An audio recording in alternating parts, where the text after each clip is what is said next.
4 ndeshje me vetëm 5 gola dhe me 3 barazime e 1 fitore e ekipit mysafir është epilogu i 4 ndeshjeve të zhvilluara në ligën e parë të futbollit vendor.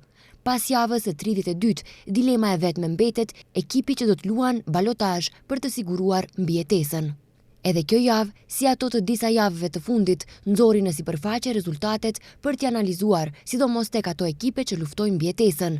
Fatmirësisht ka mbetur vetëm edhe një javë dhe më pas duhet një analizë e thukt dhe me kokë të kthjellët dhe pa emocione, se çka në të vërtet po ndodh në futbollin e Maqedonisë së Veriut. Struga Trimlum në ndeshjen e fundit para publikut vendor barazoi 1-1 me AP Brera të Strumicës. Me rezultat identik 1-1, përfundoi edhe takimi në Çajir mes Shkupit dhe Tikfeshit, ndërsa tani më kampioni i ekipit të Sileksit barazoi pa gola 0-0 me Pelisterin.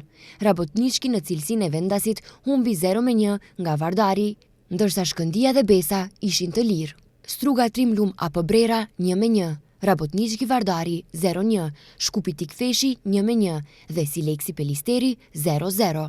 Tabelën e kryeson Shkëndia me 70 pikë, e ndjekur nga Sileksi me 64 pikë, Rabotniçki me 55 pikë dhe Struga Trimlum me 50 pikë.